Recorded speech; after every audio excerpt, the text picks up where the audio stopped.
My English speaking is really good. I don't really need to actually be beaten by anyone else. If I ever actually watch something at once, I can immediately actually deliver the message with the accuracy. If I ever read anything once, my English is so perfectly good enough to encapsulate all the necessitated information with no dropping and omission. And it's really succinct and good enough to actually compete with those people. Let me actually watch this one. I don't really need to. I'm actually genius. I don't really. Such a president had abused his office, that he betrayed the national interest, and that he was trying to corrupt the electoral process. I believe that that evidentiary record shows wrongful acts on that scale here. Professor Pam Karlan, in the impeachment hearings for President Trump, reaching there for a hypothetical example of presidential abuse of power so obvious, so outrageous, so clearly. So I got it immediately. This is Stanford and a law school professor who at the time was subpoenaed to actually provide a very thorough analysis of the constitutionally impeachable causes for removing President out of office.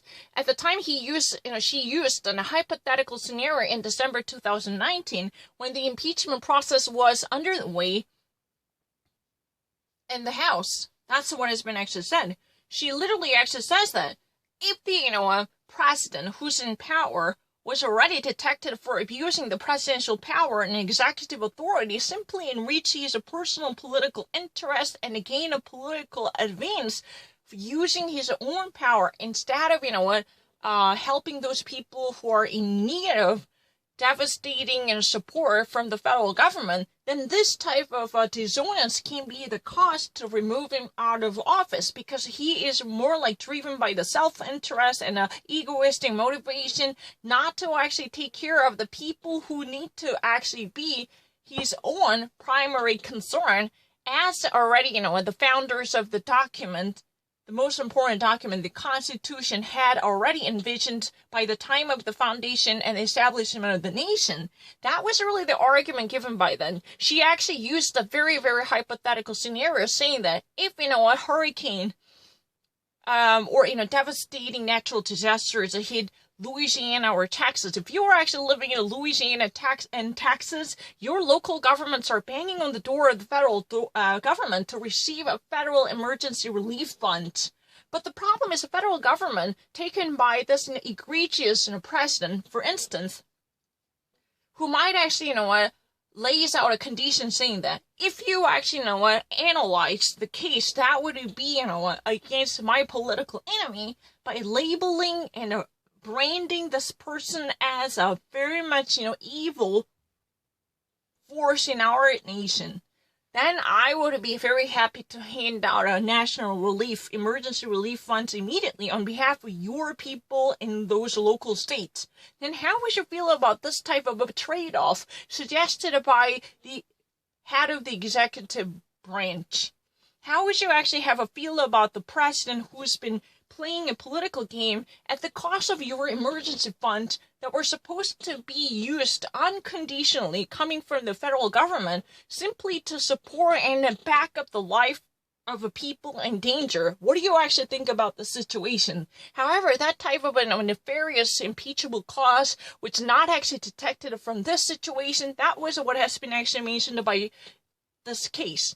At the time, there is no sense of, egregious evil cited by Donald Trump to abuse or extend executive authority to enrich his political interests. That type of, very substantiation and materialization of the evil was never been detected, unfortunately. That was actually cited by the hypothetical scenario during the impeachment process. That was really the actual impeachment proceedings in the House on Capitol Hill. Then later the whole procedure was brought to the Senate to host a trial on the floor of the Senate. That was what has been actually said. I don't really need to repeat this issue more than once, because she actually said that the constitutionally impeachable causes should be backed up with a very concrete evidence, which truly demonstrates the very irresponsibility in terms of the controlling the power for the sake of enriching or benefiting from the situation, for the sake of the elongation or the projection of the exclusive and unlimited power using natural resources as well as a governmental authority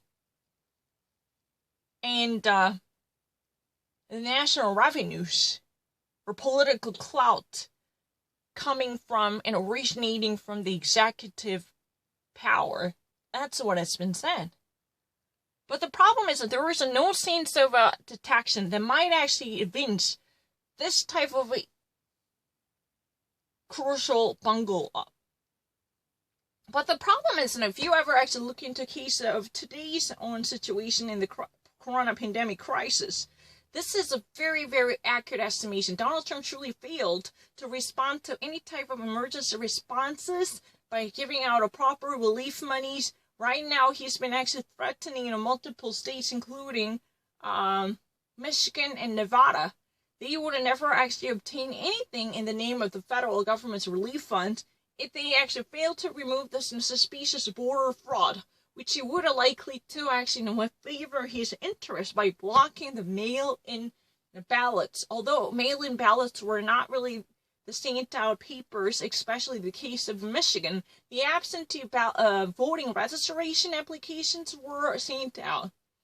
But the problem is that this type of political playing should be removed because it would be construed as a narrow interpretation of executive power abuse in favor of self-interest instead of serving the nation or prioritizing the people's interests ahead of his own political advance.